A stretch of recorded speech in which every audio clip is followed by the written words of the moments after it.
Gloire à Dieu.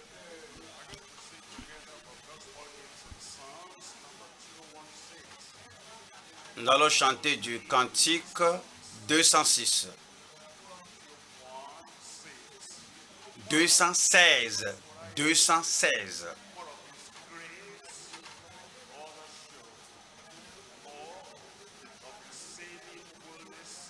Plus connaître Jésus. Plus de son amour qui est mort pour moi.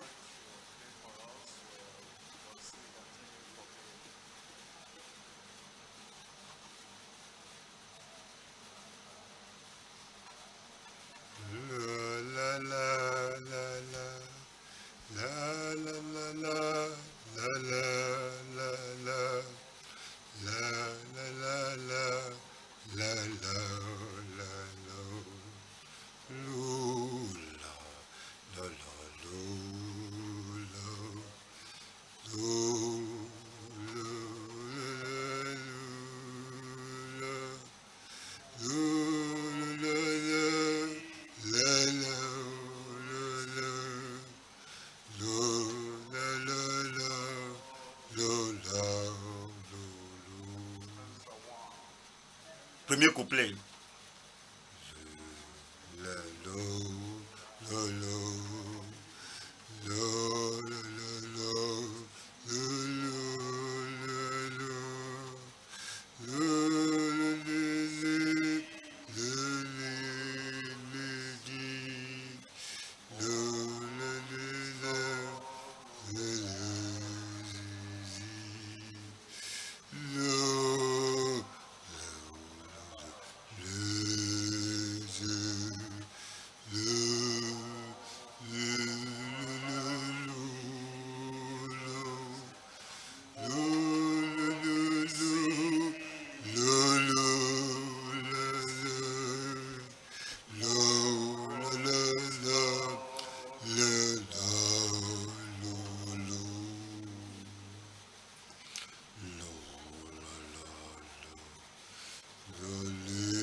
Amen.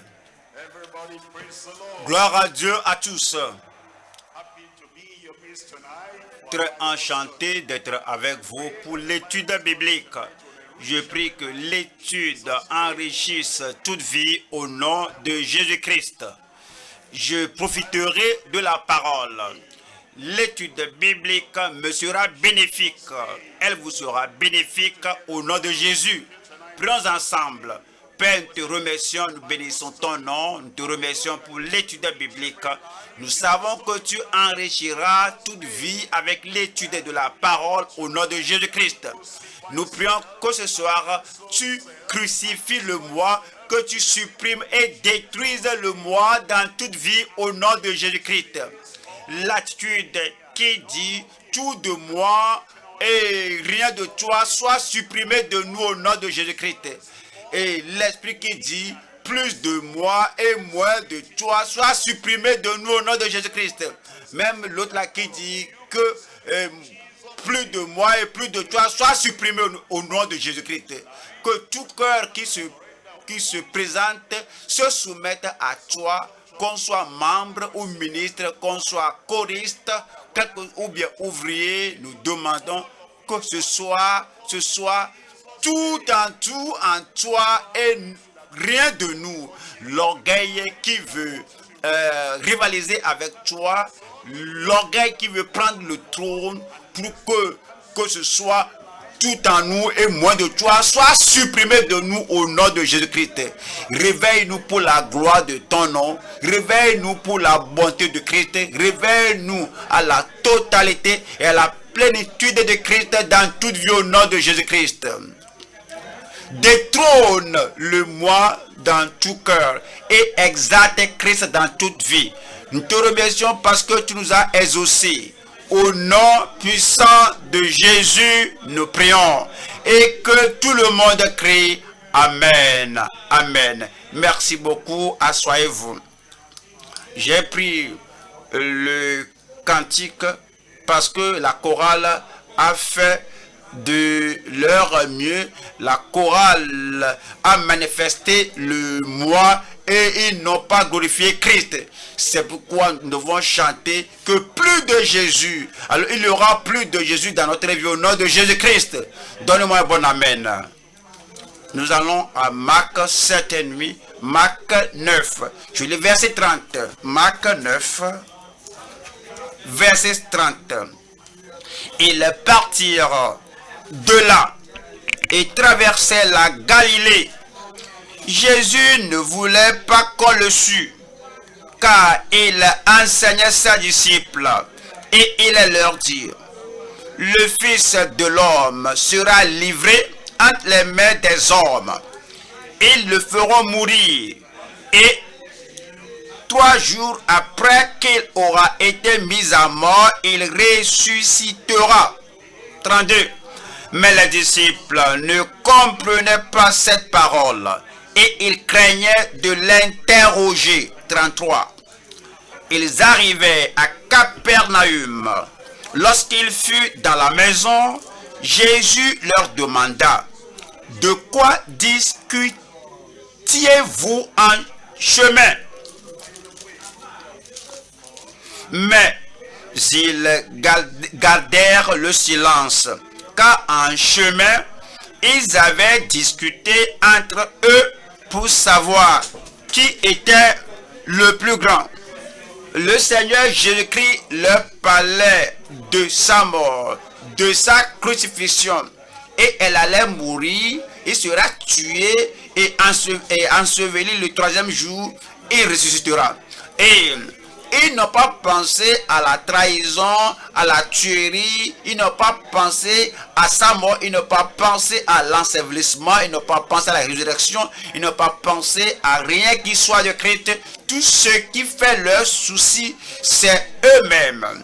Et ils discutaient entre eux en chemin, et lequel d'entre eux sera le plus grand. 35. Alors il s'assit, appela les 12, et leur dit, si quelqu'un veut être le premier, si quelqu'un veut être le plus grand, il sera le dernier de tous et le serviteur de tous.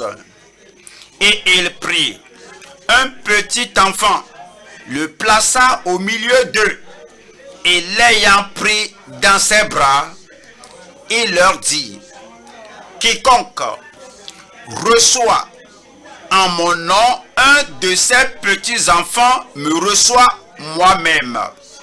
Et quiconque me reçoit non pas moi, mais celui qui m'a envoyé.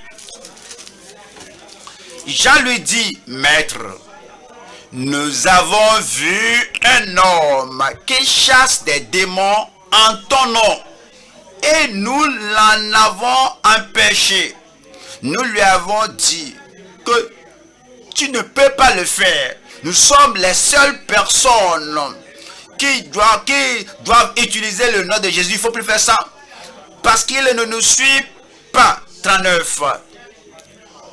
Ne l'en empêchez pas, répondit Jésus, car il n'est personne. Car il n'est personne qui, faisant un miracle en mon nom, puisse aussitôt après parler mal de nous. Qui n'est pas contre nous est pour nous, et quiconque vous donnera à boire un verre d'eau en mon nom, parce que vous appartenez à Christ, je vous le dis en vérité, il ne perdra point sa récompense. Je ne perdrai pas ma récompense. Je ne perdrai pas ma récompense. Comme je vous ai lu le passage, c'est clairement divisé en 3 parties. La première partie parle de ce que Jésus avait enseigné et instruit à ses disciples. Il leur avait dit, il leur avait montré ce qui lui arrivera et ce qui sera le résultat final de cela et la gloire à venir, la résurrection qui viendra, la puissance de Dieu qu'il manifestera après être ressuscité des morts. La deuxième partie parle de comment ils ont discuté entre eux en chemin. Qui est le plus grand, qui est le plus élevé, qui est le premier, qui est le numéro 1, qui doit être le plus reconnu. Et leur a demandé, de quoi parlez-vous? De quoi discutez-vous? Regardez ce que je venais de vous dire. Et cela n'est pas entré dans votre cœur et vous parlez de votre petit moi, devenir grand, devenir le numéro 1, et il les a instruits. Et la dernière partie, Jean était arrivé pour dire, Seigneur Jésus, tu vois, tout ce que nous disons, j'ai vu quelqu'un chasser les démons en ton nom. Je l'ai regardé, je vois qu'il était efficace et il chassait les démons et il a utilisé ton nom. Il n'a pas mentionné son nom, mais le fait est qu'il n'est pas l'un des 12. Parce qu'il n'est pas l'un des 12, oui, je l'ai empêché, nous lui avons empêché. Nous l'avons empêché. Jésus a dit, ne l'en empêchez pas. Je vous l'ai dit auparavant, que la moisson est grande et il y a peu d'ouvriers. Vous les 12, vous ne suffisez pas. Donc vous avez un ici, un là-bas qui chasse les démons en mon nom. Alors il exalte mon nom, il prêche mon nom aux gens. J'ai besoin de toutes les personnes qu'il faut. Donc il ne faut pas l'en empêcher. Ce sont les choses qu'on voit aujourd'hui. Le sujet de ce soir est l'instruction perpétuelle de Christ pour les pèlerins qui vont au ciel. L'instruction perpétuelle de Christ pour les pèlerins qui vont au ciel. Nous sommes voyageurs et étrangers dans ce monde. Nous sommes des citoyens du ciel et nous sommes en route vers le ciel. Il veut qu'on se concentre à tout moment sur ce but, sur ce voyage, sur cette destination, sur là où on va. Il y a plusieurs demeures dans la maison de mon Père. Si cela n'était pas ainsi, je vous l'aurais dit. Je vais vous préparer une place. Lorsque je m'en serai allé et que je vous aurai préparé une place, je reviendrai, je vous prendrai afin que vous soyez avec moi et que là où je suis, que vous serez aussi avec moi. Ce Cela doit sonner l'alarme dans chaque cœur à tout moment, quelle que soit la situation, quel que soit ce qu'on traverse, quel que soit ce à quoi on fait face. On est pèlerin, on est étranger, voyager dans ce monde et on voyage vers le ciel. Nous devons écouter l'instruction, l'instruction perpétuelle, l'instruction constante, l'instruction intemporelle que Jésus a donné à ses disciples à l'époque, et l'instruction que le Seigneur continue de donner à ses disciples aujourd'hui. Je prie que vous soyez son disciple, vous soyez un vrai disciple, vous soyez un disciple transformé. Pourrais-je entendre votre amen? Que vous soyez en route vers le ciel au nom de Jésus-Christ. Nous allons voir 3 points dans l'étude numéro 1. C'est l'ignorance coûteuse des disciples de Christ, des disciples fermes de Christ. Ces disciples étaient fermes, ils suivaient Christ. Mais dès qu'ils ont donné leur vie à Christ, oui, constamment, et ils suivaient le Seigneur. Ils suivaient le Seigneur. Et quoi qu'il était persévérant à le suivre, quoi qu'il était constant à le suivre, quoi qu'il était ferme à le suivre, quoi qu'il soit totalement adonné à le suivre sans regarder en arrière, ils ont une ignorance coûteuse qui va leur coûter leur vie et ce qui va leur coûter leur destinée. Numéro 1, l'ignorance coûteuse des disciples fermes. 2,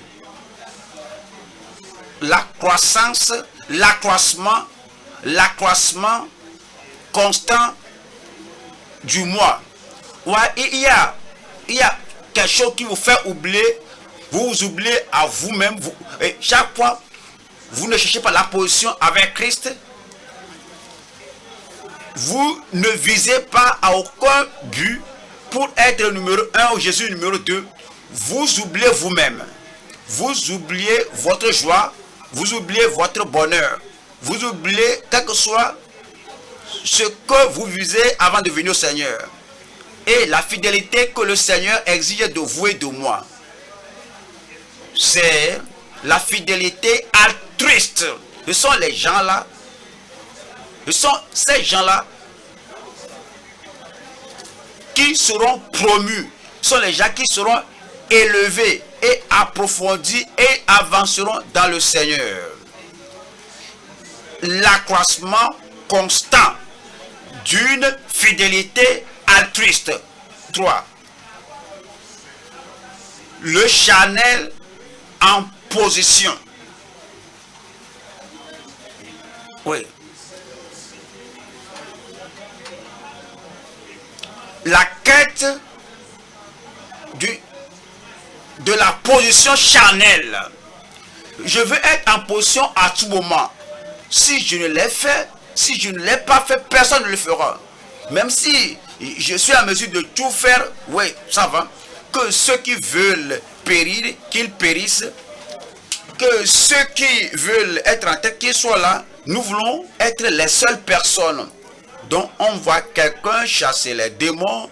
Et je l'ai regardé, j'ai vu son visage, j'ai vu qu'il ne nous suit pas. Et sans même demander au Seigneur Jésus-Christ, j'ai usé de mon autorité et je l'ai empêché. Je lui ai dit, faut plus utiliser ce nom Jésus. Je t'empêche de le faire. Et Jésus a dit, comment tu pouvais faire comme ça? Les 9 d'entre vous, lorsque je descendais de la montagne de transfiguration, vous avez essayé, prié, poussé, tiré, vous n'avez pas pu guérir le garçon là. Maintenant, vous avez vu quelqu'un qui a bien réussi, quelqu'un qui réussit, qui chasse les démons en mon nom, et vous l'empêchez de le faire, il ne faut plus le faire. Je prie que nous soyons obéissants au Seigneur au nom de Jésus-Christ. Le charnel en position pour la quête du moi. Nous allons au premier point, comme je vous l'ai dit. Le message est l'intrusion perpétuelle de Christ pour les pèlerins qui vont au ciel. L'intrusion perpétuelle de Christ pour les pèlerins qui vont au ciel. Numéro 1. L'ignorance coûteuse de ses disciples ferme. Nous revenons à Marc 9, versets 30 à 32. Marc 9, 30. Il partit de là et traversait la Galilée. Jésus ne voulait pas qu'on le sût. Il ne veut pas que les gens le pressent, que les gens le piétinent. Il faut le cacher à tout le monde. On va à l'autre côté. 31. Car il enseignait ses disciples et il leur dit: le Fils de l'homme sera livré entre les mains des hommes et ils le feront mourir. Et 3 jours après qu'il aura été mis à mort, il ressuscitera. Mais les disciples ne comprenaient pas cette parole. Ils étaient ignorants de la nécessité de sa mort. Il était ignorant de l'objectif de son premier avènement dans ce monde. Il était ignorant, quoi qu'il leur ait dit à plusieurs reprises au départ. C'est dit ici qu'il ne comprenait pas cette parole. Je l'ai lu dans le verset 31. Comment il sera trahi, comment il sera tué, comment il sera enseveli. Le 3e jour, il ressuscitera. Et il craignait de l'interroger. Ils avaient peur de l'interroger. Voici la chose la plus importante qu'ils devaient comprendre. Voici le pourquoi Christ était arrivé dans ce monde. Il leur révélait cela. Il leur révélait la nécessité de sa mort, le salut qu'on a à travers sa mort et la victoire qu'on aura lorsqu'il ressuscitera le 3e jour. Ils n'avaient pas compris, ils n'avaient pas demandé. Alors, ils ont posé d'autres questions, des questions de moindre importance. Ils ont posé des questions d'importance temporaire. Mais cette question sur sa mort, sur son ensevelissement et sur sa résurrection, quelque chose de valeur éternelle pour tout le monde entier, pour toutes les générations des hommes et des femmes. Ils n'ont pas compris et ils n'ont pas demandé. Est-ce la première fois qu'il leur avait dit cela? Allons à Marc chapitre 8. Marc chapitre 8 et je lis verset 31. Marc 8, 31. Alors, il commença à leur apprendre qu'il fallait que le Fils de l'homme souffrit beaucoup. Parce que cela a été décidé depuis l'éternité. C'était la volonté du Père. C'est le seul moyen pour nous faire sauver, pour nous faire avoir la vie éternelle. Et il leur dit qu'il fallait que le Fils de l'homme souffrit beaucoup, qu'il fût rejeté par les anciens, par les principaux sacrificateurs et par les scribes, qu'il fût mis à mort et qu'il ressuscita 3 jours après. Ouais, ils n'ont pas compris, ils n'avaient même pas pensé à sa résurrection, qui va nous donner la justification, qui nous donnera le pardon, qui nous donnera le salut, qui nous donnera la vie éternelle. Ils n'avaient même pas pensé à cela. Tout ce qui fait leur objet de pensée, je n'ai pas compris cela. Pourquoi disait-il qu'il va mourir, qui sera enseveli, et qui va ressusciter le 3e jour? Et Jean, est-ce que tu as compris? Pierre, tu as compris? Marc, tu as compris? Moi, je n'ai pas compris. Demandons-lui. Non, moi, j'ai peur, je ne veux pas le demander. Pourquoi avoir peur de Jésus-Christ? Pourquoi avoir peur de lui demander à comprendre la chose la plus importante? Parfois, cela se passe aussi dans l'église. Les gens qui ont une question authentique, ils ne la posent pas. Les gens qui ont des questions qui transforment les vies, ils ne la posent pas. Les gens qui doivent poser des questions, qui doivent apporter la solution à notre vie, la croissance à l'église, ils ont peur de poser la question. Ce sont des gens qui n'ont pas des questions importantes, qui lèvent la main et posent des questions, et ça devient comme le temps de réponse aux questions devient comme un temps de ridicule. Je prie que les choses changent au nom de Jésus-Christ.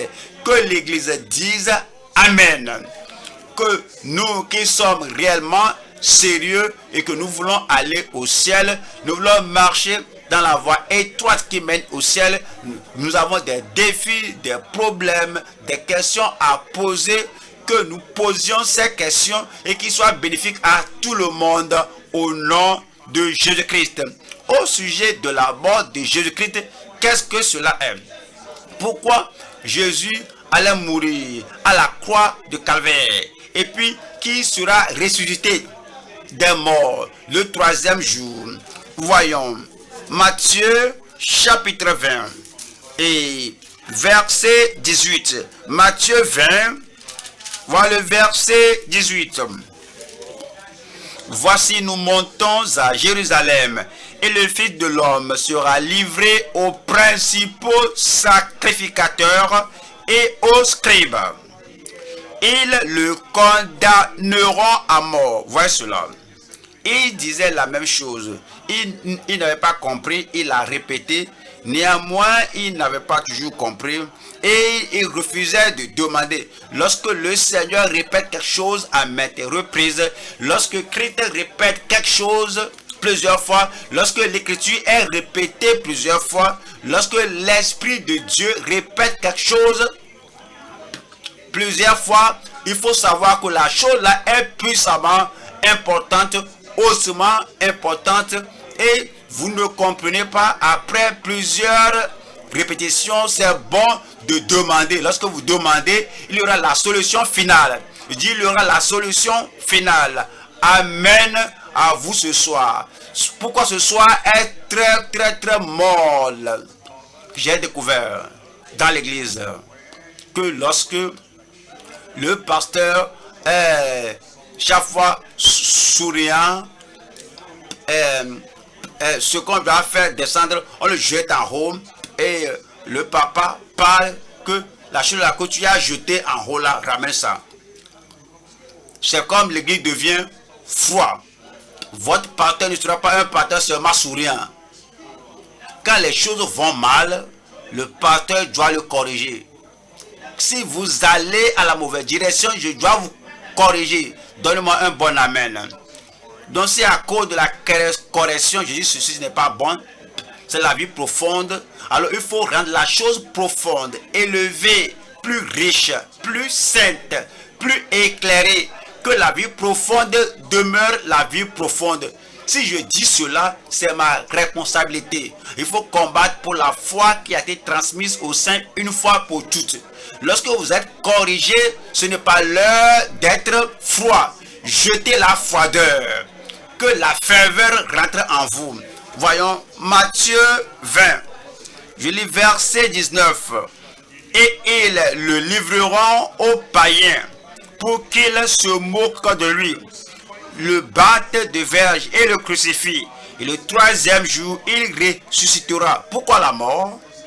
Pourquoi la crucifixion? Pourquoi la résurrection? Verset 28. C'est ainsi que le Fils de l'homme est venu non pour être servi, mais pour servir et donner sa vie comme la rançon de plusieurs.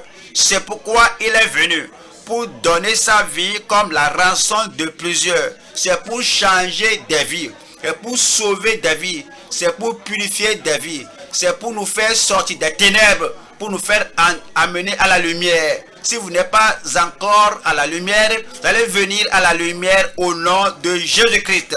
Nous allons à Luc 9. Vous allez voir que la mort de Jésus est répétée plusieurs fois. Mais ses disciples, de fermes disciples, ceux qui étaient nés de nouveau, ceux qui étaient enfants de Dieu, ont tout laissé et il suivait Jésus, le pourquoi il a dit venez après moi, et il le suivait, il commençait à leur révéler cela, mais ils n'avaient pas compris et ils ont refusé de poser la question. L'ignorance coûteuse de ses fermes disciples. Luc chapitre 9 verset 44. Pour vous, écoutez bien ceci. Il a même dit, je vais vous dire quelque chose maintenant. Alors, il ne faut pas permettre à cela d'être superficiellement dans votre cœur. Mais je vais vous dire quelque chose, que cela ne entre pas dans une oreille et sorte par l'autre. Pour vous, écoutez bien ceci. Quelle est la chose là? Le Fils de l'homme doit être livré entre les mains des hommes. Le Fils de l'homme, le Fils de Dieu, le Sauveur, le Seigneur, le Maître, le Guérisseur, le Libérateur, celui qui allait partout faisait du bien et guérissant tout ce qui était sous l'empire du diable, sera arrêté et sera livré entre les mains des méchants. 45. Mais les disciples ne comprenaient pas cette parole. Elle était voilée pour eux, afin qu'ils n'en eussent pas le sens. Et ils craignaient de l'interroger à ce sujet. Ils savaient que c'était une chose importante, parce que c'est dit que, écoutez bien ceci, mais aussi important que cela soit, ils n'avaient pas compris et ils n'avaient pas demandé. C'est pourquoi nous l'appelons l'ignorance coûteuse. Nous ne serons pas pareils. Je ne serai pas ainsi. Quel que soit ce qu'on ne comprend pas, on demande en particulier quelque chose relatif à notre salut, quelque chose qui se rapporte à Jésus-Christ, quelque chose qui se rapporte à notre sanctification, au fait d'aller au ciel. On n'en sera pas ignorant. Luc 18, 31. Luc 18, 31. Jésus prit les 12 auprès de lui et leur dit, voici, nous montons à Jérusalem, et tout ce qui a été écrit par les prophètes au sujet du Fils de l'homme s'accomplira. Il leur disait que ce n'est pas quelque chose qui soit une arrière-pensée. Dieu a pensé et il a révélé cela. Les prophètes de l'Ancien Testament en avaient parlé. Au fait, depuis le commencement de la Bible, Dieu avait mentionné que ceci arrivera. Même, vous pouvez aller même avant le fondement du monde, c'était établi, souligné. Le Père a parlé au Fils qu'il mourra pour les péchés du genre humain. C'est Apocalypse 13, 8 et dans d'autres Apocalypse, d'autres chapitres, que avant la fondation du monde, que Christ sera immolé. Et c'est révélé. Et Jésus a dit dans Luc 18, verset 31.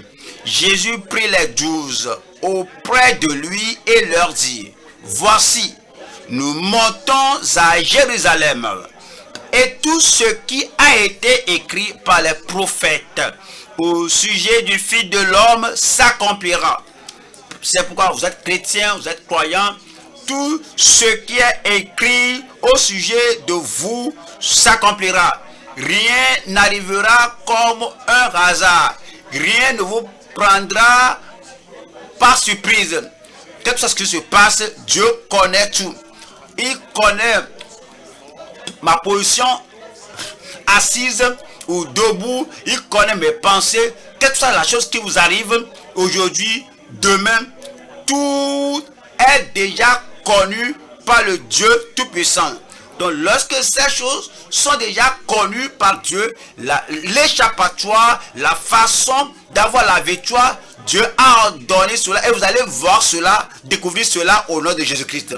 Lorsque quelque chose se passe et vous commencez à trembler, quelque chose se passe et vous commencez à frémir, quelque chose se passe, vous êtes anxieux et vous demandez pourquoi ceci, pourquoi cela. Vous n'allez pas voir l'échappatoire de cela. Mais si vous comprenez que toute chose concourt, dites-le moi, au bien de ceux qui aiment Dieu, de ceux qui sont appelés selon son dessein. Comme cela est arrivé à Christ, que toute chose qui a été écrite, tout ce qui va arriver, est arrivé et n'était pas surpris. Alors c'est accompli selon ce que le Père a déterminé. Alors vous allez passer en avant et rien ne vous frémira, rien ne vous surprendra, rien ne désorganisera votre vie au nom de Jésus-Christ. Verset 32. Ce qu'il a dit et qui sera accompli, car il sera livré aux païens. On se moquera de lui, on l'outragera, on crachera sur lui. Et après l'avoir battu de verge, il savait que ceci arrivera. C'est pourquoi il n'a pas ouvert sa bouche. C'est pourquoi il a supporté patiemment. C'est pourquoi il a gardé le sang-froid. Ouais. Il n'a jamais parlé de mort sans parler des conséquences. Alors, et il n'a pas parlé, faut jamais parler de quelque chose sans la solution. S'il y a une souffrance, la solution viendra. Je dis la solution viendra. Et vous avez entendu parler de la retraite prochaine. Quel est le thème de la retraite? Ah bon? Pourrez-vous entendre le thème de la retraite? Jésus, la solution finale. Regardez-moi ici. Je vois la solution venir sur vous. La solution finale. La pleine solution. La solution parfaite. La solution permanente. Christ sera la solution finale dans votre vie à la retraite prochaine au nom de Jésus-Christ. Je serai là. Je dis je serai là. Regardez le verset 34. Mais ils ne comprirent rien à cela. Pensez à cela. Pierre, Jean, Jacques, ils étaient à la montagne de transfiguration. Ils avaient vu Moïse, Élie, et discutant avec Jésus au sujet de son départ. Et néanmoins, aucun d'eux ne comprenait. Au fait, Judas Iscariote était là, il n'avait pas compris. Je ne serai pas dans la même classe que Judas Iscariote. Je ne serai pas dans la même catégorie que Judas Iscariote. Ben, il ne va jamais comprendre. Mais moi, je vais comprendre. 34. Mais ils ne comprirent rien à cela. C'était pour eux un langage caché. Des paroles dont ils ne saisissaient pas le sens. Ils ne comprenaient pas. Mais Dieu merci, vous allez comprendre. Actes chapitre 3, verset 13. Acte 3. Nous lisons le verset 13. Acte 3, 13. Le Dieu d'Abraham, d'Isaac et de Jacob, le Dieu de nos pères, a glorifié son serviteur Jésus, que vous avez livré et renié devant Pilate, qui était d'avis qu'on le relâcha. Vous avez renié le saint et le juste, et vous avez demandé qu'on vous accordât la grâce d'un meurtrier. Vous avez fait mourir le prince de la vie, que Dieu a ressuscité des morts. Chaque fois, il faut vous rappeler que la résurrection accompagne sa mort. Chaque fois, il faut vous rappeler que la solution va chaque fois accompagner le problème dans votre vie. Nous en sommes témoins. C'est par la foi en son nom. C'est par la foi en son nom que son nom a raffermi celui que vous voyez, connaissez. C'est la foi en lui qui a donné à cet homme cette entière guérison en présence de vous tous.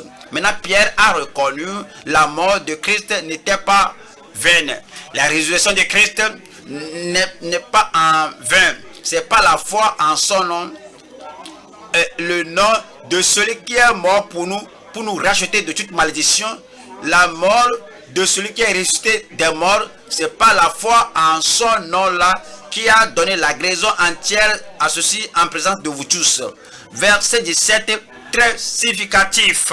Et maintenant, frères, et maintenant, Israélites, et maintenant, vous qui l'avez crucifié, qui l'avez tué, et maintenant, frères concitoyens, je sais que vous avez agi par ignorance, ainsi que vos chefs. Il leur avait dit, je sais que vous l'avez fait par ignorance. Comme Pierre en était ignorant et les disciples en étaient ignorants, ils savaient que tous ces juifs-là qui avaient tué le Seigneur Jésus-Christ, ils l'ont fait par ignorance. À cause de leur ignorance, je prie que nous ne soyons pas ignorants comme il était au nom de Jésus-Christ. Nous allons valoriser la mort de Jésus. Nous allons valoriser la résurrection de Jésus-Christ. Nous allons valoriser le rejet de Jésus-Christ. Et nous allons soutenir tout ce que Jésus a amené pour mourir et nous le donner. Au nom de Jésus-Christ. Romains chapitre 10. Romains 10, 3. Romains chapitre 10. Ils étaient ignorants de la justice de Dieu, que à travers de la mort de Christ, à travers la résurrection de Christ, à travers la résurrection de Christ, que la justice viendra. Ne connaissant pas la justice de Dieu, les disciples étaient ignorants et ne comprenaient pas que la justice, que la rédemption, que notre réconciliation avec Dieu ne peut avoir lieu qu'à travers la résurrection de Jésus-Christ. Et c'est nécessaire qu'il meure, c'est nécessaire qu'il ressuscite. Et toute la nation juive avait la même ignorance. Cette ignorance a été ôtée de nos cœurs. C'est ôté de mon cœur. Et maintenant, je sais. Maintenant, vous savez que si quelqu'un sera sauvé, c'est parce que Jésus est mort. C'est parce que Jésus est ressuscité. Et ce salut viendra par cela. Verset 9 de ce même chapitre Romains 10. Si tu confesses de ta bouche le Seigneur Jésus, et si tu crois dans ton cœur que Dieu l'a ressuscité des morts, tu seras sauvé. C'est le secret du salut. C'est la révélation de comment on obtient le salut. C'est de croire de tout le cœur que Dieu l'a ressuscité des morts, tu seras sauvé. Car c'est en croyant du cœur qu'on parvient à la justice. Et c'est en confessant de la bouche qu'on parvient au salut. Ils étaient ignorants de la nécessité de sa mort. Vous n'en serez pas ignorants. Et comme celui qui n'a pas le salut, tu m'écoutes, tu dis oui Seigneur, je vais me concentrer sur cela. Je crois que tu es mort pour moi. Je crois que tu es encore ressuscité pour ma justification. Le salut te sera accordé. Tu auras la vie éternelle. Et c'est à travers cette grâce qui apporte le salut à nous. La même grâce nous gardera dans le salut au nom de Jésus-Christ. Nous allons maintenant au deuxième point. Maintenant, l'accroissement constant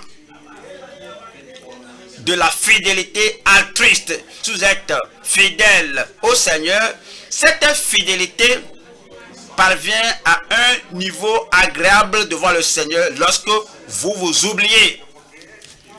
Vous oubliez qui vous êtes, vous oubliez votre bonheur, vous oubliez votre joie, vous oubliez ce que vous voulez, ce que vous désirez, et vous ne pensez qu'au Seigneur. Une fidélité altruiste, une fidélité d'abnégation. Vous faites cela à la maison, vous vous oubliez, vous voulez, vous voulez l'élévation de votre mari, de votre femme, de vos enfants. Au bureau, vous travaillez, vous oubliez, vous voulez la joie, le bonheur de votre collègue. Lorsque vous êtes dans le taxi, dans le car, vous oubliez votre confort et vous voulez le confort de l'autre. Partout où vous allez, vous faites mourir le moi. Et cette opprobre, amère, que tout de moi meurt et que les mauvaises pensées, moins de Christ, moins des autres, que tout cela meurt. Tu viens à cette reconnaissance que maintenant c'est rien de moi et tout de lui, et tu mets les autres à la première place. Et est-ce que vous allez croître? Et vous allez croître au nom de Jésus-Christ. Marc 9, verset 23. Marc, étant arrivé à Capernaum, il était dans la maison avec ses disciples et dit: qu'est-ce qui était, que discutez-vous parmi vous en chemin? Il gardait le silence, il ne disait rien. Et maintenant ils comprenaient, ils avaient honte de cette dispute, de cette discorde. Ils avaient honte de la conversation. Marc 9, 33. Ils avaient honte de ce qui se disait. Verset 34. Marc 9, 34. Mais ils gardaient le silence car en chemin, ils avaient discuté entre eux pour savoir qui était le plus grand. 35. Alors il s'assit, appela les 12 et leur dit: si quelqu'un veut être le premier, il sera le dernier de tous et le serviteur de tous. Qu'est-ce qui cause la dispute, le conflit, la querelle entre mari et femme? C'est l'argument: je suis là, je suis le chef, tu dois te soumettre à moi. C'est l'argument: oui, tu es le chef, mais je suis plus instruite que toi, donc tu dois m'écouter. C'est ce qui amène la dispute. Qu'est-ce qui amène le conflit entre deux ministres? Il est prédicateur, tu es prédicateur, et la querelle, c'est que, regarde, la façon dont tu abordes l'œuvre de l'église, tu te vois important. Si je ne suis pas là, toi tu ne seras pas important. Va t'asseoir là-bas. C'est cet argument de savoir celui qui sera le plus grand, c'est cela qui initie la querelle. Comme on va dans nos boulots, nos lieux de travail, qu'est-ce qui engendre le conflit et la querelle? C'est que ces gens-là, ils sont en haut là-bas et ils croient qu'ils sont très importants, et je suis important ici et je suis à ce bas niveau, un employé ici, mais ils ne comprennent pas que si je ne nettoie pas les toilettes, si je n'ouvre pas la grille, si je ne fais pas ces travaux, alors ils n'auront rien à faire. Et si je ne leur donne pas tout ce qu'il faut pour faciliter le travail à l'intérieur là-bas, qu'est-ce qu'ils peuvent faire? Oui, c'est cet argument-là. Alors je dois reconnaître mon importance. C'est l'argument que si je ne suis pas là, rien de bon ne se produira. Mais on oublie que tout est possible avec Dieu. On oublie que aucun d'entre nous ne peut empêcher Dieu. On oublie qu'aucun d'entre nous ne peut dégrader et dénigrer Christ et minimiser Christ, que si je ne suis pas là, on n'aura pas le salut. C'est cette exagération de notre position, c'est l'exagération là de notre personnalité, c'est l'exagération de notre talent, de notre don, qu'on se croit être plus important que les autres, qui apportent, qui amènent l'orgueil, le conflit, qui amènent la dispute. Je prie que cette dispute ne se trouve plus en notre sein au nom de Jésus-Christ. Donnez-moi un bon amen. Verset 36. 36 qui dit, et il prit un petit enfant, le plaça au milieu d'eux, et l'ayant pris dans ses bras, il leur dit, quiconque reçoit en mon nom un de ces petits enfants me reçoit moi-même. Et quiconque me reçoit, reçoit non pas moi, mais celui qui m'a envoyé. Il veut que nous tous, nous soyons humbles. Nous serons humbles au nom de Jésus-Christ. Qu'avons-nous qu'on n'a pas reçu? Et avant qu'on ne soit arrivé dans ce monde, Dieu faisait sa volonté et continue de faire sa volonté. Après que nous serons partis, si Jésus tarde, Dieu va toujours continuer. Et Dieu ne manquera pas de soutien. Il ne manquera pas de talent. Il ne manquera pas de ministre. Ce que Dieu fera, il le fera. Avez-vous jamais pensé à cela? Avant que je ne sois né, la Bible était imprimée. Avant que je ne sois né, il y a un homme appelé Martin Luther. Avant que je ne sois né, il y a un homme appelé John Wesley. Avant que je ne sois né, ces grands hommes de Dieu étaient venus dans leur génération. Ils ont fait l'œuvre de Dieu. Plusieurs étaient sauvés. Après que je serai parti, après que vous serez partis, l'œuvre de Dieu continuera. Alors il veut qu'on soit humble. Il veut que nous soyons des gens doux, humbles, afin que l'orgueil ne détruise pas notre vie au nom de Jésus-Christ. Nous allons à Matthieu 18. Matthieu 18, verset 1. Matthieu 18, 1. En ce moment, les disciples s'approchèrent de Jésus et dirent, qui donc est le plus grand dans le royaume des cieux?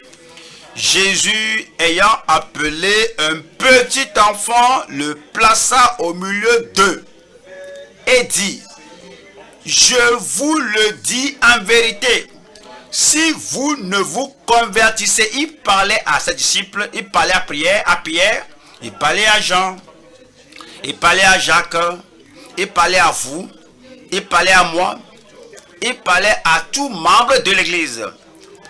Il parlait à tout ouvrier dans l'église, aux ouvriers volontaires, aux ouvriers à temps plein. Il parlait à tout ministre, à tout pasteur dans l'église, verset 3, et dit, je vous le dis en vérité, si vous ne vous convertissez et si vous ne devenez comme les petits enfants, vous n'entrerez pas dans le royaume des cieux. C'est pourquoi quiconque se rendra humble comme ce petit enfant sera le plus grand dans le royaume des cieux. Je prie que cette partie de devenir grand dans le royaume de Dieu, que le Seigneur permette que nous ayons la force d'embrasser la partie de la douceur et de l'humilité au nom de Jésus-Christ. Luc 22, Luc 22, déjà le verset 24. Il s'élevait aussi parmi les apôtres une contestation. Vous allez croire que après le salut, il n'y a plus de conflit, il n'y a plus de lutte, il n'y a plus de violence. Il n'y aura plus de violence au milieu de nous au nom de Jésus-Christ. Mais vous voyez, si je suis jaloux de ce que tu as, tu es jaloux de ce que j'ai, donc il y aura une contestation, il y aura une violence. Si je veux te contrôler, tu veux me contrôler. Alors on va commencer à se battre pour celui qui aura le dessus. Tu veux avoir le dessus, je veux avoir le dessus. Il y aura le conflit. Mais nous n'allons pas lutter. Nous n'allons pas nous battre. Est-ce que vous êtes là? Vous n'allez pas vous battre au nom de Jésus-Christ. Verset 24. Il s'éleva aussi parmi les apôtres une contestation, un conflit, une lutte, lequel d'entre eux devait être estimé le plus grand. 25. Jésus leur dit, les rois des nations les maîtrisent et ceux qui les dominent sont appelés ceux qui les dominent, ceux qui exercent l'autorité sur eux, ceux qui veulent être autoritaires, ils veulent être draconiens. Je commande que si tu ne m'obéis, si tu n'obéis pas, ta vie sera en guenille. Tu peux réussir si tu m'obéis. Ceux qui aiment une telle autorité et veulent imposer leur ordre bestial sur la vie des autres. Et on sera comme le monde. Mais si on dit de ne pas aimer le monde, ni d'aimer les choses dans le monde, c'est exactement ce dont il parlait. C'est dans le monde qu'on a cette contestation. Dans le monde qu'on a ce conflit, cette violence. Dans le monde qu'on a ces arguments. Et c'est dit qu'au milieu des enfants de Dieu, cela ne doit pas être ainsi. Je dis, cela ne doit pas être ainsi. Pourquoi ne pas avoir la paix dans notre famille? Avec tout ce qu'on apprend, avec toutes les écritures qu'on lit. Pourquoi il n'y a pas de douceur, l'humilité, l'amour dans la famille? C'est cet exercice d'autorité. La femme veut prouver. Si tu crois que tu es le mari, tu es le chef, alors tu veux exercer l'autorité, je vais te le montrer. C'est lorsque l'homme veut montrer à la femme aussi veut montrer à l'homme, il n'y a pas de paix dans la famille. Il y aura la paix dans votre famille. Le prince de la paix va régner dans votre famille. Et dans la famille de Dieu, dans l'église, le prince de la paix va régner au nom de Jésus-Christ. Et c'est dit. Et les rois des nations les maîtrisent. Et ceux qui les dominent sont appelés bienfaiteurs. 26. Qu'il n'en soit pas de même pour vous, mais que le plus grand parmi vous soit comme le plus petit, et celui qui gouverne comme celui qui sert. 27. Car quel est le plus grand, celui qui est à table ou celui qui sert? N'est-ce pas celui qui est à table? Et moi, lisez le reste, 1, 2, 3, lisons. Et moi, cependant, je suis au milieu de vous comme celui qui sert. Encore. Et moi, cependant, je suis au milieu de vous comme celui qui sert. Lisez avec joie. Et moi, cependant, je suis au milieu de vous comme celui qui sert. Voici le Maître. Voici le Seigneur. Voici le Sauveur. Voici le Rédempteur. Il est venu nous montrer la voie. Ceux qui sont de véritables enfants de Dieu vont suivre Christ. Je suis un véritable fils de Dieu. Je vais suivre Christ. Le combat ne va pas démarrer par moi. Le conflit ne va pas commencer par moi. L'imposition d'autorité ne va pas commencer par moi. La douceur, l'humilité, l'amour, c'est ce qu'il veut. Et dit, à cause de cela, que je suis au milieu de vous comme celui qui sert. Oui. Si vous allez vous concentrer sur le service, il n'y aura pas de conflit. Vous voulez être un avantage pour le voisin, la voisine. Vous voulez être bénéfique pour les gens, pour les membres, pour tous les ministres, pour tout le monde. La paix va régner au travers de vous, au travers de moi, au travers de nous, au nom de Jésus-Christ. Voyons Philippiens 2. Verset 3. Philippiens 2. Nous lisons le verset 3. Ne faites rien par esprit de parti ou par vaine gloire. Ouais, cela, tout ce qu'on fait dans notre vie personnelle, dans notre famille, dans nos bureaux, sur la route, dans le taxi, dans l'autobus, vous ne devez pas exhiber l'orgueil, la vaine gloire. Tu sais qui je suis, tu sais d'où je viens, je ne suis pas illettré comme toi, tu n'es qu'un recevoir.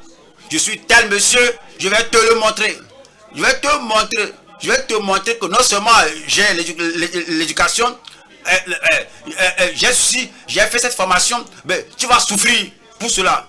Non, non, non, non. Que partout on se trouve, que rien ne soit fait par vaine gloire ou esprit de parti. La même chose dans l'église. Rien. Qu'on chante ou qu'on surveille ou quelle que soit l'œuvre qu'on fait, que rien ne soit fait. Tout ce qu'on fait, qu'on le fasse pour profiter, qu'on le fasse pour soutenir la justice, qu'on le fasse pour manifester l'amour et espérer l'amour de Dieu, répandre l'amour de Dieu partout. Qu'il n'y ait pas de service, qu'il n'y ait pas de temps, qu'on fasse quelque chose, qu'on fait quelque chose qui soit de l'esprit de parti et de vaine gloire, mais que l'humilité vous fasse regarder les autres comme étant au-dessus de vous-même. Verset 4. Que chacun de vous, au lieu de considérer ses propres intérêts, considère aussi ceux des autres. Ayez en vous les sentiments qui étaient en Jésus-Christ. Jésus a-t-il fait quelque chose par orgueil? A-t-il fait quelque chose par vengeance? Alors que voici ce qu'ils ont fait, nous allons aussi leur jeter la pierre. Jésus n'a pas fait comme ça. Si nous sommes des pèlerins allant au ciel, si nous sommes des citoyens du ciel, si on veut aller au ciel et qu'on n'est pas des religieux, nous devons avoir les sentiments de Christ, nous devons avoir le cœur de Christ, nous devons avoir l'esprit de Christ, sans rien faire par esprit de parti ou de vaine gloire. Que cela soit supprimé de notre vie. Supprimé de votre vie. Voyons Philippiens chapitre 2, verset 25. Philippiens 2, verset 25. J'ai estimé nécessaire de vous envoyer, mon frère Épaphrodite, mon compagnon d'œuvre et de combat, par qui vous m'avez fait parvenir de quoi pouvoir à mes besoins. Voilà le verset 30. Car c'est pour l'œuvre de Christ qu'il a été près de la mort. Voilà cet homme. Il s'est engagé, il s'est consacré, il s'est vendu, il s'est sanctifié, qu'il a oublié, qu'il s'est oublié. C'est ce dont nous parlons. Nous devons rendre un service altruiste. Vous oubliez. On parle de cet homme qui a été près de la mort, ayant exposé sa vie, afin de suppléer à votre absence dans le service que vous me rendiez. Je prie que ce sentiment de Christ, l'esprit de Christ, l'humilité de Christ, la douceur de Christ nous soit accordé. Et lorsque cela nous est accordé, ce sera vu très clair. Il n'y aura pas d'argument entre les disciples, il n'y aura plus de conflit entre les disciples. Et qui est le plus grand, qui est le plus élevé, qui est le numéro 1, qui est le plus important, qui est la personne, s'il n'est pas là, rien ne sera fait. Ces arguments ne seront plus. Et nous allons nous entraider à être le meilleur dans l'œuvre de Dieu, dans le royaume de Dieu.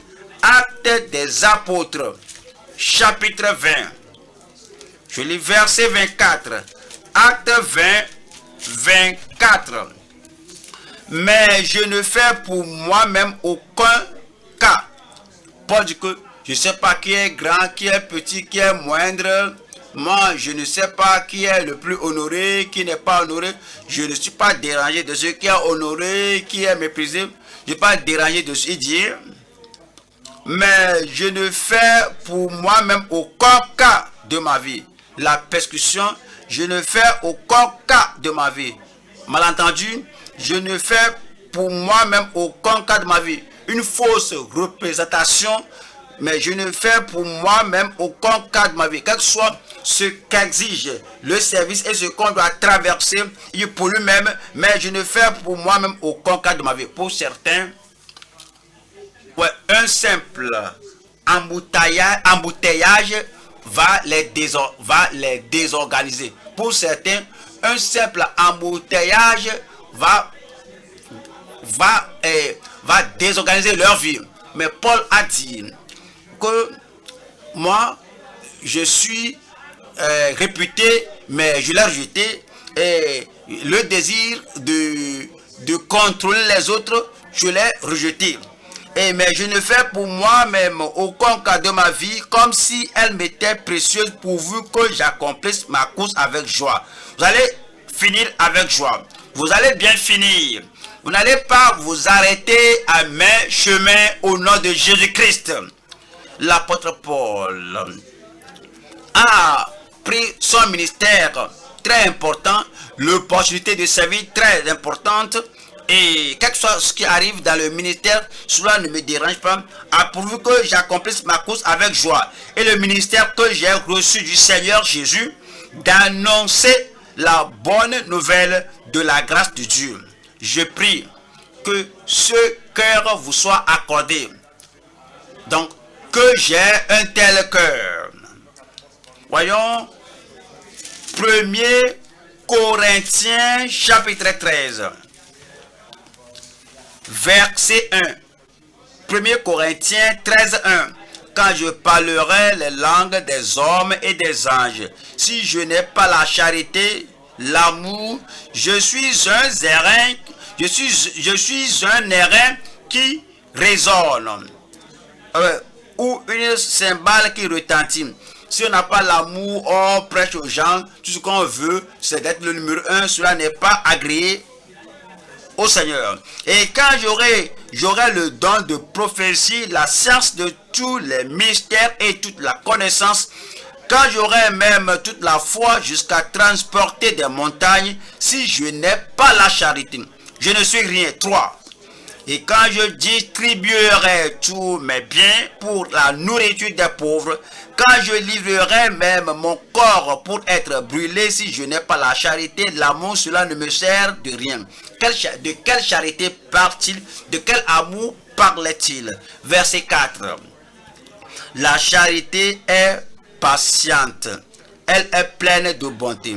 La charité est patiente, elle est pleine de bonté. C'est pourquoi dans la famille, un véritable foyer chrétien, il n'y a pas de divorce et de remariage. Qu'est-ce que vous traversez dans la famille, la charité est patiente, elle est pleine de bonté. En tant qu'homme, alors vous donnez tout ce qui est nécessaire pour la famille, vous travaillez, vous transpirez et sacrificiellement, vous faites tout ce qu'il faut faire dans la famille, même si on n'a pas apprécié, ça, et pourquoi ceci, pourquoi cela, pourquoi mes enfants sont comme ça, et les beaux-pères, la famille belle, ceci, cela. La charité est patiente, elle est pleine de bonté. Vous serez doux à votre, vous serez bon, doux à votre femme. Femme, vous serez douce à votre mari. Je veux un bon amen. Voyez, on doit étudier la Bible de façon pratique pour qu'on ne lise pas des versets théoriquement, ce qui ne fait personne aucun bien. C'est pourquoi on applique cela. La charité est patiente, elle est pleine de bonté. La charité n'est point envieuse. Elle n'est point envieuse. L'envie apporte le conflit. L'envie engendre la jalousie. La jalousie occasionne la violence. La charité ne se vante point. Elle ne s'enfle point d'orgueil. 5. Elle ne fait rien de malhonnête. Voici ce qui suit. Elle ne cherche point son intérêt. Elle ne cherche point son intérêt. Je dois avoir le dessus. Non. Elle ne cherche point son intérêt. Lorsqu'il y a l'amour, lorsqu'il y a la charité, vous ne cherchez pas votre intérêt afin d'avoir le dessus. C'est ce qui apporte la querelle, la vaine gloire entre les disciples. Elle ne cherche point son intérêt, elle ne s'irrite point, elle ne soupçonne point le mal. Il n'y a plus d'orgueil au nom de Jésus.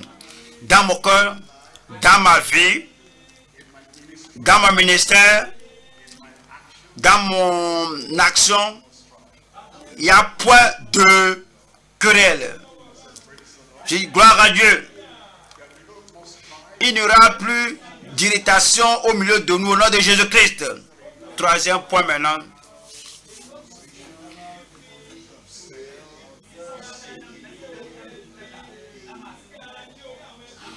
Le charnel en position pour la quête du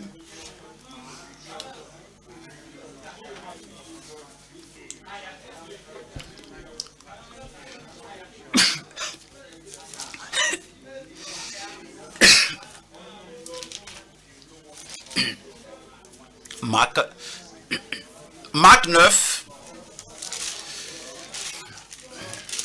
Jean n'est pas demeuré tel que ce qu'on lit ici. Un changement est arrivé.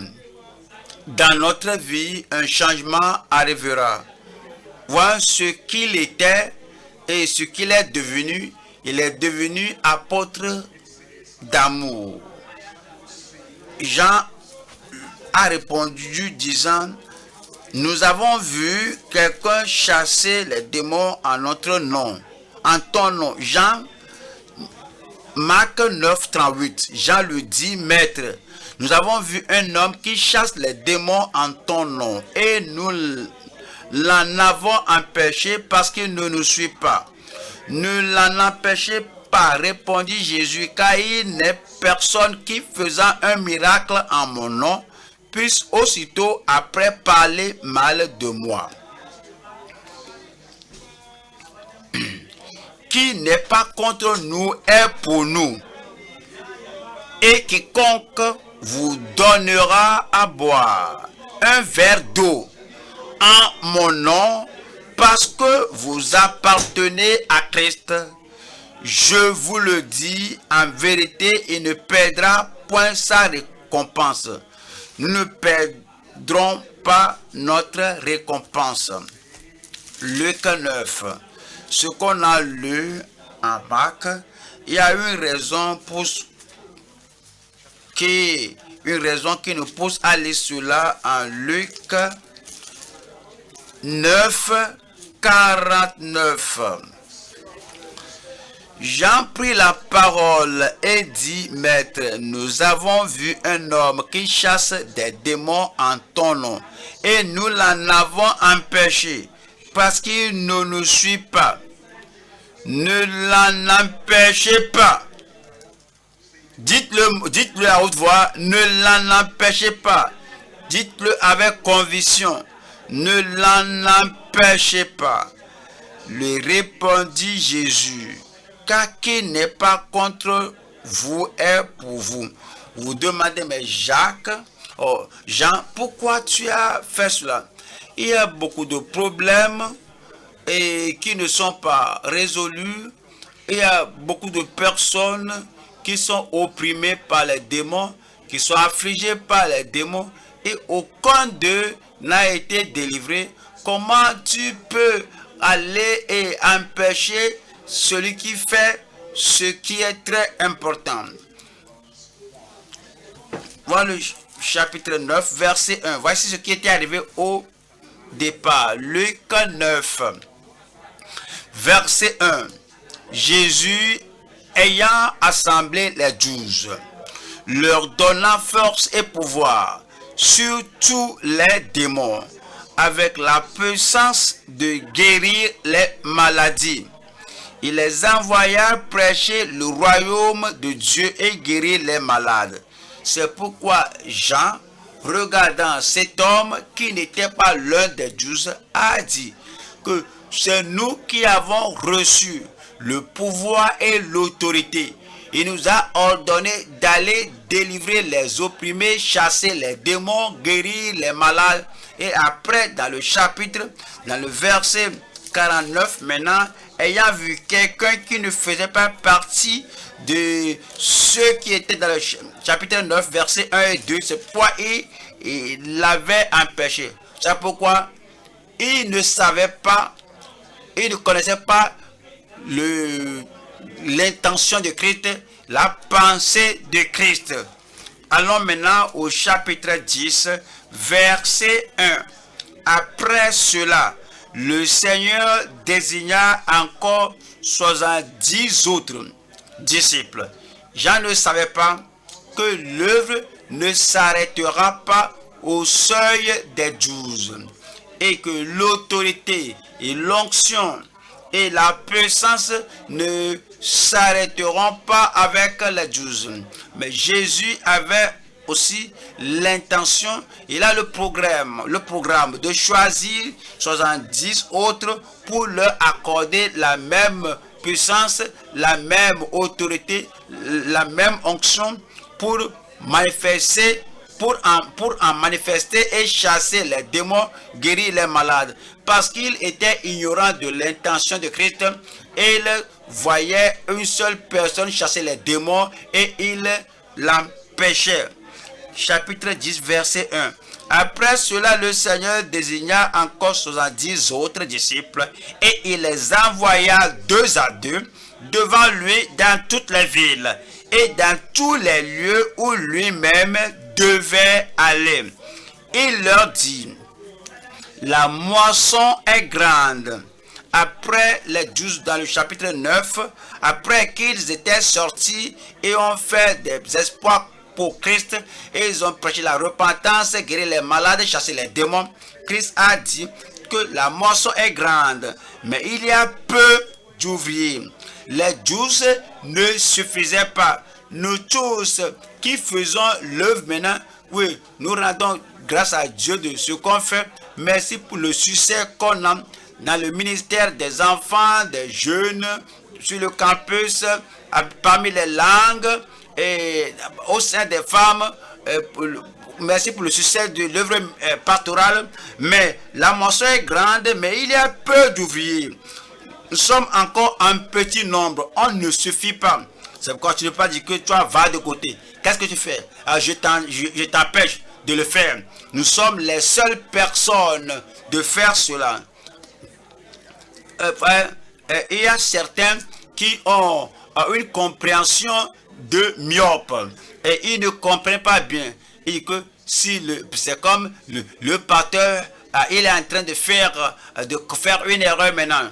Pourquoi le pasteur dit que je vous soigne? Le pasteur dit que pourquoi dit-il je vous soigne, je vous passe l'onction, que la puissance qui agit en moi, je vous transfère ça. Pour que le dièse soit notre dièse, que le dièse soit notre pasteur, qui s'accroche à cette conscience, à sa connaissance, qui ne distribue pas à sa connaissance son onction, parce que les gens peuvent s'égarer que maintenant j'ai l'onction, je peux commencer mon ministère. Donc, alors on fait donc c'est une erreur de transférer ton onction. Ce que tu as fait mardi passé, faut plus le faire cela. Je vais le faire, je vais le refaire. Jusqu'à ce que les gens aient la puissance et l'onction de Dieu, qu'ils soient en mesure de sortir et qu'ils fassent la même chose. Jésus a dit, celui qui croit en moi, il fera les œuvres que j'avais faites. Si Jésus est si humble, si Jésus est venu à notre niveau, disant que je ne serai pas la seule personne, celui qui croit en moi fera les œuvres que j'avais faites, il fera de plus grandes œuvres parce que je vais au Père. Seigneur Jésus, ne crois-tu pas que tu seras orgueilleux si ne crois pas, Seigneur Jésus, que l'orgueil va entrer dans le cœur de ces gens-là s'ils font de plus grandes œuvres que toi? Et dire non, parce qu'ils vont reconnaître que ce n'est pas la grâce. Ils vont reconnaître que ce n'est pas dans leurs mains. C'est pourquoi Pierre, dans Acte 3, lorsqu'il a été confronté, il a dit à l'homme là que je n'ai ni or ni argent. Ce que j'ai, je te le donne.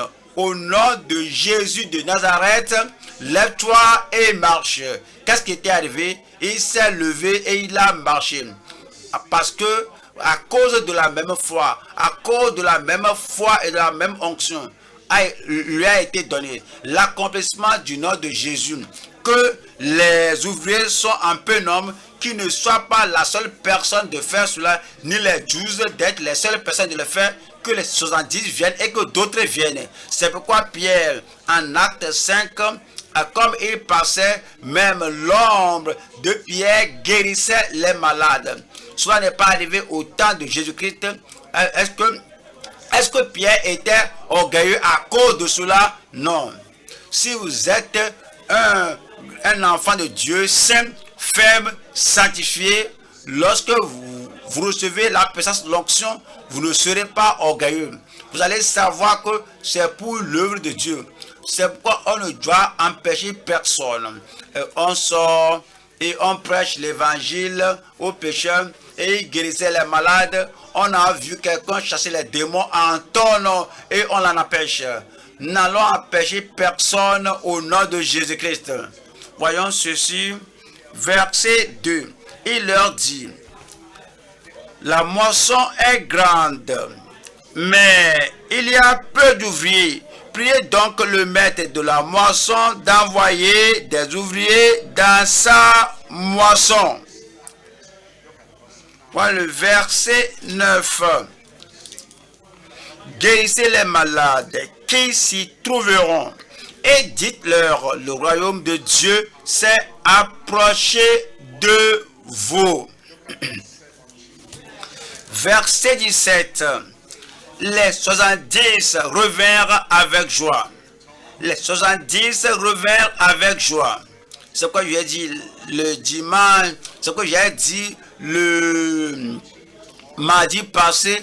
J'avais dit que le mardi prochain, c'est-à-dire mardi qui sera demain, les gens viendront avec joie, avec témoignage, avec triomphe au nom de Jésus-Christ. Les 70 revinrent avec joie, disant, Seigneur, les démons même nous sont soumis en ton nom. Jean, tu as empêché une seule personne, mais Jésus a suscité 70 personnes. Il faut aligner votre cœur, votre pensée avec ceux de Jésus. Vous avez empêché un, Jésus a suscité 70 personnes. Vous êtes différents de Jésus-Christ. Verset 18. Jésus leur dit, je voyais Satan tomber du ciel comme un éclair. Voici, je vous ai, dites-le moi, voici, je vous ai donné le pouvoir. Jean, tu as empêché une personne. Moi, je suscite 70 personnes. Les 70 étaient sortis, ils ont réussi, ils étaient triomphants. Je vais vous donner une plus grande puissance.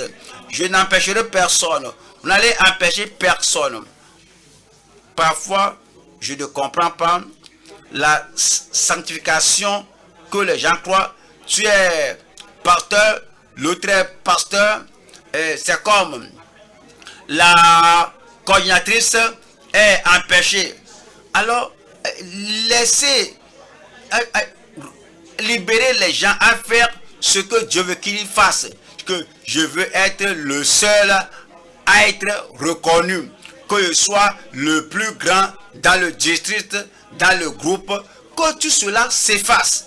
Qu'il y ait l'humilité parmi nous. Qu'on serve le Seigneur sans exhibition, sans le martyr vu, sans aucune exposition du moi au nom de Jésus. Nous allons faire cela. Et je serai libre de prêcher. Je serai libre de prêcher.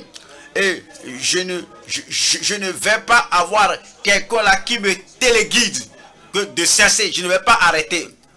Je ne vais pas arrêter. Vous n'allez pas arrêter au nom de Jésus-Christ. Et si vous faites quelque chose comme ça, et indirectement, pour empêcher les autres, pour empêcher le dièse, pour empêcher les pasteurs, parce qu'ils n'ont pas la liberté de prêcher, le Seigneur dit, faut pas l'empêcher. Pourquoi tu fais cela? Et si tu empêchais les autres et tu les déranges, alors tu utilises ta personnalité pour les empêcher. Jésus a dit, c'est cela, faut pas l'empêcher. Que tout le monde dans la maison de foi ait la liberté et de servir le Seigneur. Nous allons servir le Seigneur avec liberté, sans crainte au nom de Jésus-Christ. Voici, je vous ai donné le pouvoir de marcher sur les serpents et les scorpions et sur toute la puissance de l'ennemi. Et rien ne pourra vous nuire. Et rien ne pourra vous nuire. Et rien ne pourra vous nuire. Ce sera accompli dans votre vie au nom de Jésus-Christ. Voyons 3e Jean. 3e Jean 9. 3e Jean 9. 3e Jean 9. J'ai écrit quelques mots à l'église, mais Diotrephe, qui aime à être le premier parmi eux, ne nous reçoit point. Voilà, cela c'est le problème. Il veut avoir le dessus, la première place. Il veut être hautement reconnu. Il veut être appelé le plus grand. Il veut être connu comme était la première personne qui est au top. Et j'ai écrit quelques mots à l'église. Mais Diotrephe, qui aime à être le premier parmi eux, ne nous reçoit point. C'est pourquoi, si je vais vous voir, je rappellerai les actes qu'il commet en tenant contre nous, en nous outrageant, en parlant contre nous, en mentant sur notre compte, en tenant contre nous de méchants propos. Non content de cela, il ne reçoit pas les frères et ceux qui voudraient le faire. Qu'est-ce qui suit là-bas? Qu'est-ce qui suit là-bas? Il les en empêche et les chasse de l'église. Il les chasse de l'église. Au lieu de chasser les démons, il chasse les membres. Au lieu de chasser les démons, il chasse les ministres. Il décourageait les ministres. Il décourageait les membres fidèles de l'église. Il les chasse. Que je suis le dirigeant ici. Je suis l'autorité ici. Celui qui ne fléchit pas les genoux devant moi ne fera rien ici. Ah, c'est l'œuvre de Christ. C'est l'église de Dieu. Ce n'est pas ton bien. Ce n'est pas ta propriété. J'ai le privilège de servir dans l'église de Dieu. Je prie que l'humilité soit dans notre vie au nom de Jésus-Christ. Nombre chapitre 11.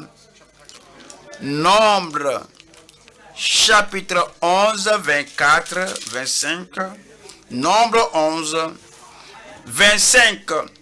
L'Éternel descendit dans la nuée et parla à Moïse.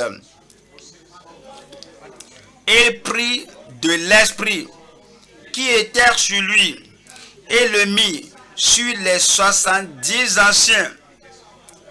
Ce n'est pas la volonté de Dieu qu'une seule personne monopolise toute la puissance de Dieu.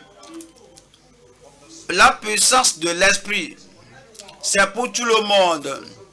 La promesse est à vous, pour vos enfants et pour tous ceux qui sont au loin, pour tous ceux qui sont éloignés. Non seulement nous devons lire la parole, mais aussi on doit croire à la parole. Ici, le Seigneur a pris l'esprit et il l'a donné aux soi-disant anciens. Et le mit sur les 70 anciens. Et dès que l'esprit reposa sur eux, ils prophétisèrent, mais ils ne continuèrent pas. L'esprit de Dieu viendra sur vous. Comme vous acceptez, ce sera accompli. Verset 26. Il eut deux hommes, l'un appelé Eldad et l'autre Médad, qui étaient restés dans le camp, sur lesquels l'esprit reposa. L'esprit reposa sur Eldad et l'autre Médad. car ils étaient parmi les inscrits. Si votre nom était inscrit dans le livre de vie, cette puissance viendra sur vous.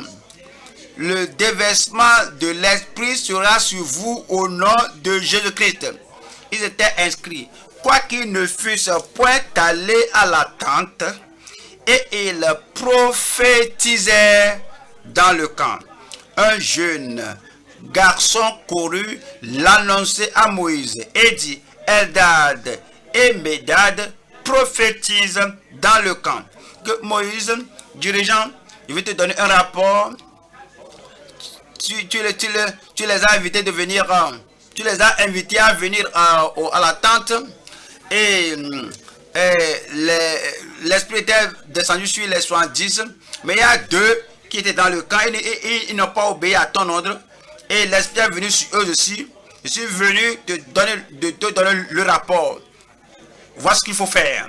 28. Et Josué, fils de Nun, serviteur de Moïse, depuis sa jeunesse, prit la parole et dit, qu'est-ce qu'il a dit?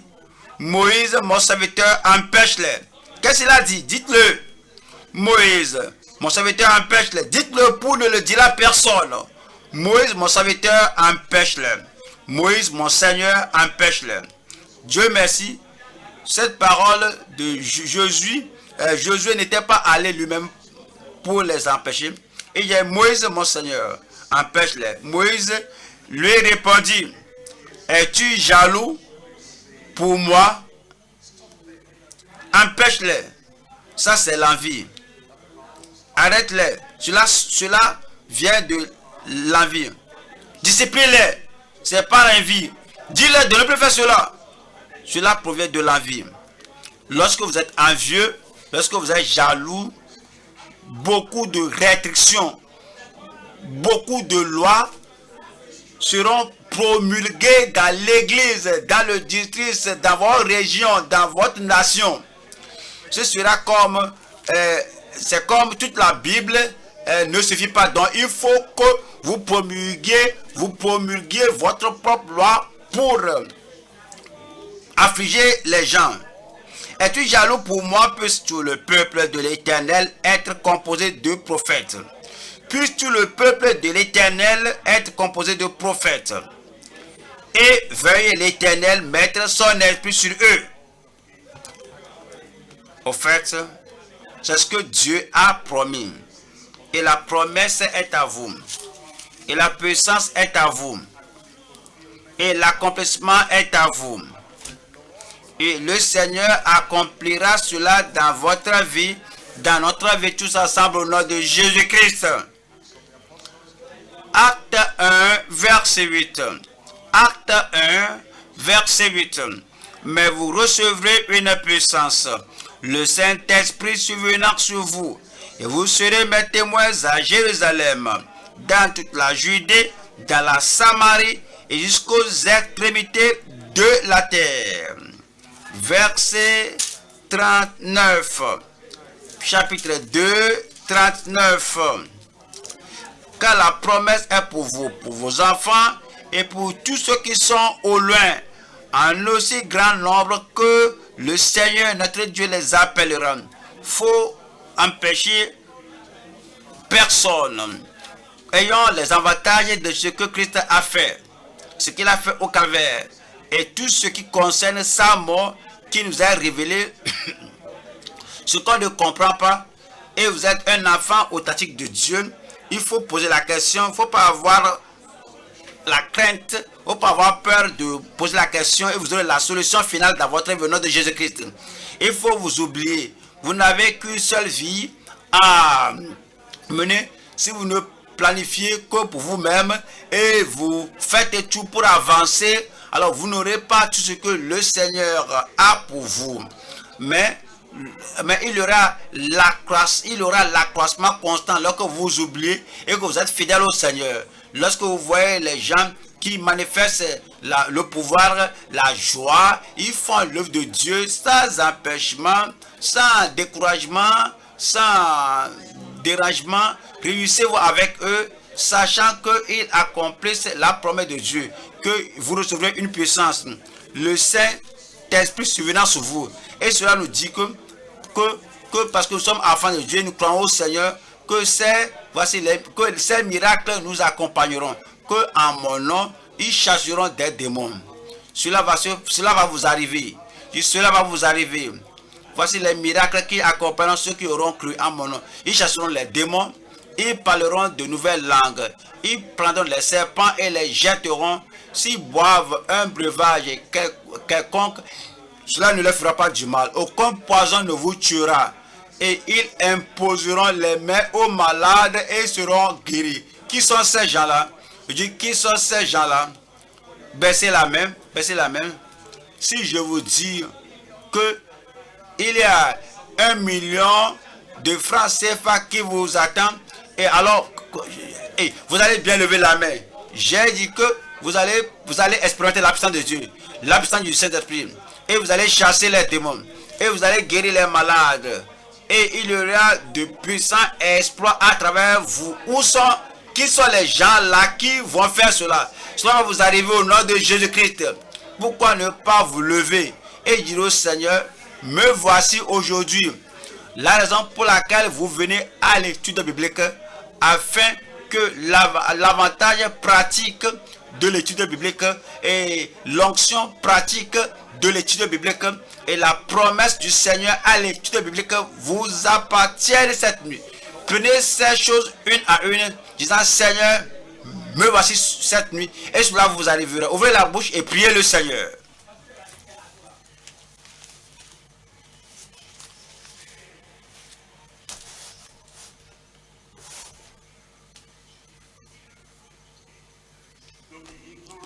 Il ne faut pas être ignorant des choses importantes.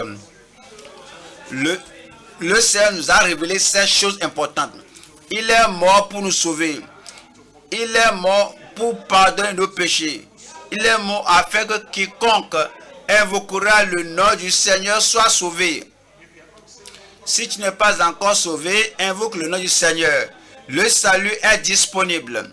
Si tu n'as pas la puissance pour triompher de la tentation et du péché, invoque le nom du Seigneur. C'est disponible. Il est mort pour vous sauver. Il est mort pour vous faire vivre. Et quiconque, c'est vous quiconque invoquera le nom du Seigneur sera sauvé. Le Seigneur vous attend d'invoquer son nom. Il vous attend à vous détourner du péché, à converser le péché et à l'abandonner. Et vous aurez la rédemption, vous aurez le salut, vous aurez la vie éternelle. Les Juifs étaient ignorants de la nécessité de la mort de Christ. Vous n'êtes plus ignorant. Vous avez écouté à maintes reprises comment il a dit qu'il doit mourir pour ôter vos péchés. Voici l'agneau de Dieu qui ôte les péchés du monde entier. Faites partie de cela cette nuit.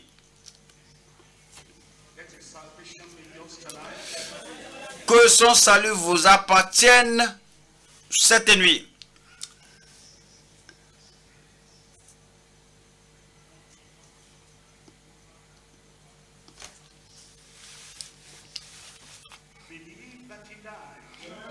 Croyez que Jésus est mort pour vous en particulier.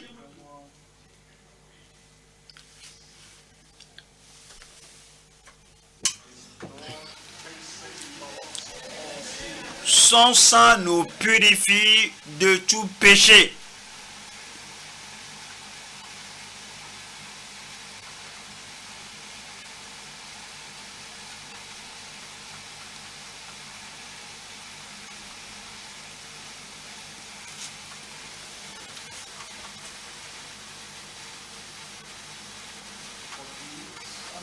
Le Seigneur pardonne, il affranchit.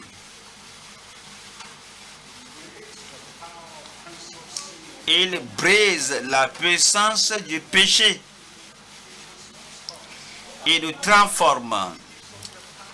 Il donne la puissance, le pouvoir d'aller et de ne plus pécher.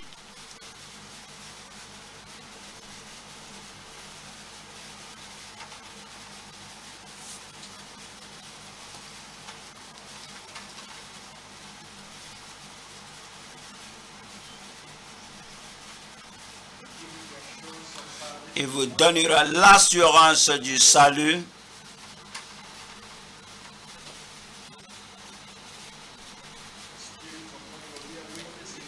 L'Esprit de Dieu rendra témoignage à votre cœur que vous êtes sauvés.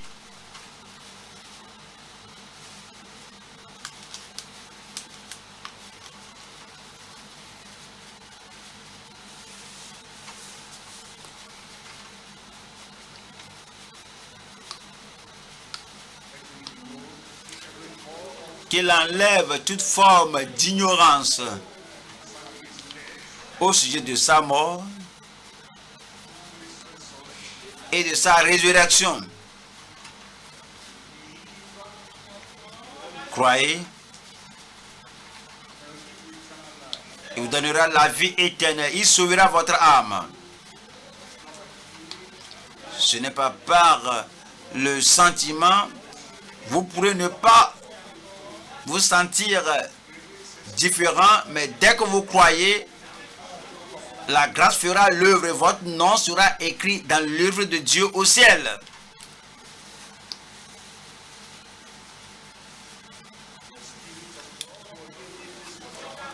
Et l'Esprit de Dieu rendra témoignage à votre cœur que vous êtes enfant de Dieu et vous donnera la grâce de mener une vie victorieuse et triomphante. Le péché n'aura plus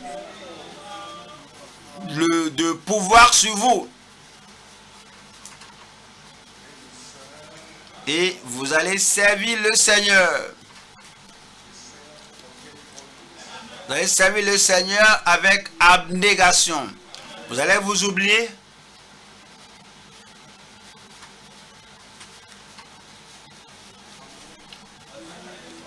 Soyez humble. Ne permettez pas à l'orgueil qui a ruiné Lucifer de vous ruiner. L'orgueil est un grand piège. L'orgueil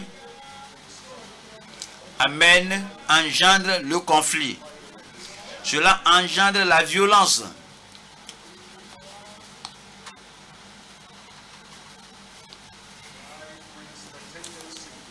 L'orgueil amène la tendance à rivaliser avec Christ, à vouloir rivaliser avec le Saint-Esprit, à ne plus vouloir que les gens soient contrôlés par Christ, mais à vouloir ôter les gens du contrôle de Christ et les mettre sous son propre contrôle. C'est l'orgueil. On veut gouverner les autres, c'est l'orgueil. Vous voulez être le maître des âmes des autres. Ça, c'est rivaliser avec Christ. Vous voulez être le maître des membres dans l'église, sans permettre que Christ les dirige, qu'il les enseigne, qu'il les contrôle, qu'il les conseille, et qu'ils fassent ce qu'ils veulent faire.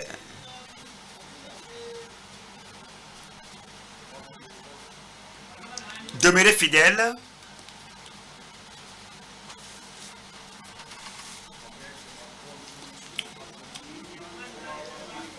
Oubliez l'intérêt de gouverner les autres. Soyez chrétiens. Ne cherchez pas votre intérêt.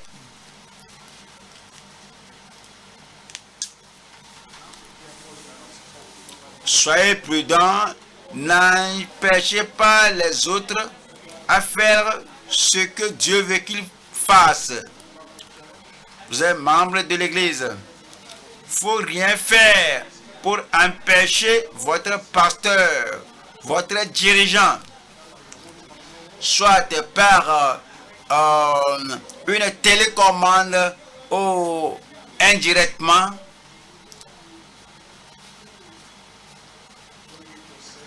ne vous donnez pas la liberté de faire du mal.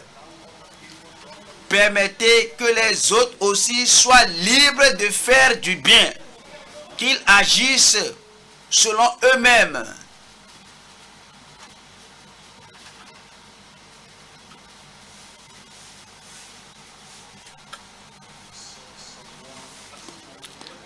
Nous avons vu quelqu'un chasser les démons en ton nom et nous l'avons empêché. N'empêchez personne. Que tout le monde serve le Seigneur avec joie, avec conviction, avec courage, avec liberté. N'empêchez personne. N'écrasez pas l'esprit d'autrui. Ne soyez pas envieux. Ne soyez pas jaloux. Ne soyez pas irrités contre les autres. Ce sera l'esprit du diable.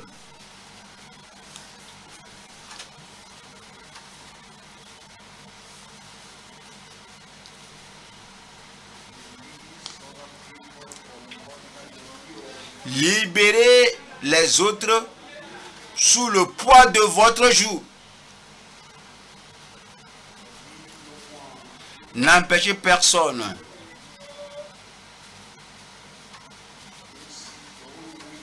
Faut pas chercher votre volonté sur la vie des autres.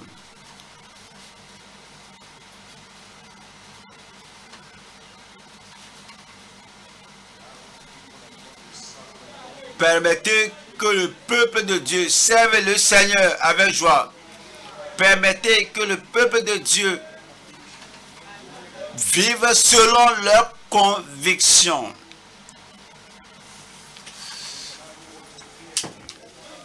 Ne permettez pas que les gens vous craignent plus que Dieu, plus que Christ.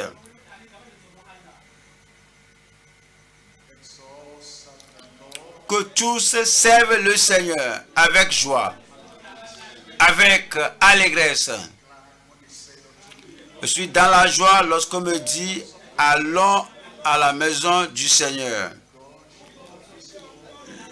Il faut qu'il y ait la paix, la joie, le calme, la satisfaction dans la maison de Dieu. Quand nous pensons aller à la maison de Dieu, qu'on soit content, qu'on n'ait pas peur qu'il y a quelqu'un là-bas qui ne veut pas qu'on soit content. Il y a quelqu'un là-bas qui ne veut pas qu'on soit libre.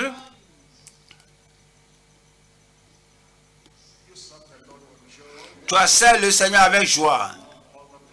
Il permet que les autres servent le Seigneur sans crainte, mais avec joie.